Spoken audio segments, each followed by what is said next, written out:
President Donald Trump has granted Canada, Mexico, and the European Union a 30-day extension to existing exemptions on steel and aluminum tariffs. In addition, the U.S. has granted Australia, Argentina, and Brazil permanent exemptions from the tariffs. South Korea had already been given a permanent exemption to the steel tariffs but not aluminum, as part of a separate trade deal with that country. Prior exemptions that Trump had given to Canada, Mexico, and the EU were set to expire at 12:01 a.m. ET on Tuesday. Reuters cited sources that said that no additional extension would be granted if a trade deal was not signed before this 30-day period runs out.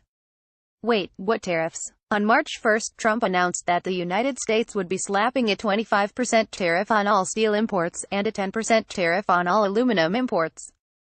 This announcement was met with opposition both by nations hit with the tariffs, and fiscal conservatives who support free trade. 108 Republican members of Congress signed a letter asking the president to reconsider. When Trump imposed these tariffs, he did so citing security concerns. He called steel the backbone of America, adding, "If you don't have steel, you don't have a country." Trump gave extensions to Canada and Mexico when the tariff was initially signed, until the North American Free Trade Agreement could be renegotiated.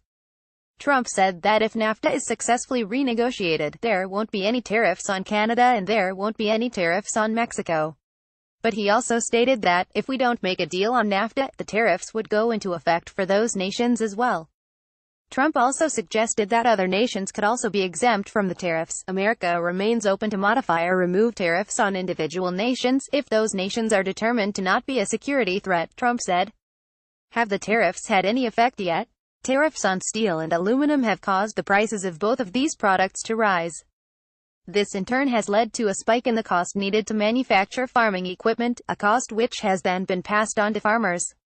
China has also retaliated against U.S. tariffs with more than 100 proposed tariffs of its own, and a 179% tariff on sorghum imports from the U.S.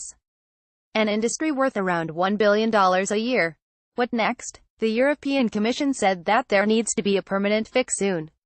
In a statement, the Commission said, the EU should be fully and permanently exempted from these measures, as they cannot be justified on the grounds of national security.